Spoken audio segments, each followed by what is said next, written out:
Hello, welcome to QIT Trader. Below is a detailed introduction to QIT trailing stop order.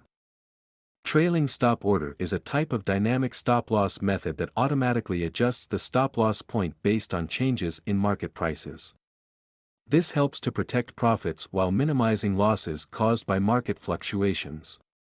When the market price moves in a direction favorable to the investor, the stop-loss point also moves accordingly, maintaining a certain distance from the current price. Once the market price reverses and reaches the new stop-loss point, the trade will be automatically closed, thereby locking in profits or limiting losses. For example, suppose we are holding a long position which indicates that we are bullish about the future.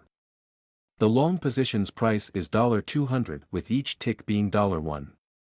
Currently, the latest price of the contract is $200, but we are concerned that the price of the contract may fall in the future, so we place a sell order setting the trailing stop at 10 ticks, which means the stop-loss price is $190.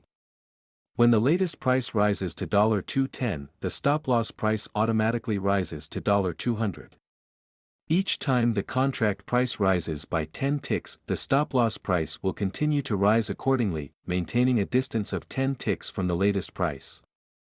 The same principle applies in reverse for holding a short position.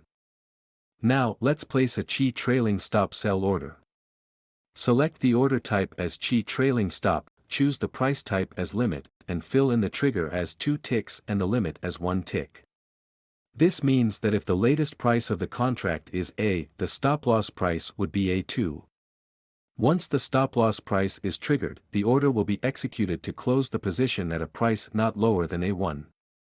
If the price type is market, the original order will be executed immediately when the market price hits A2.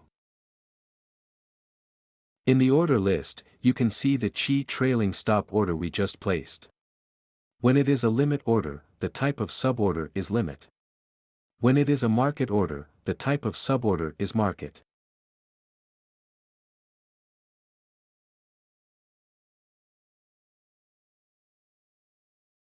QIT trailing stop order can also be used in conjunction with GTC, GTT, GTD and activate time. That's all for the introduction of the QIT trailing stop order. Thank you for watching.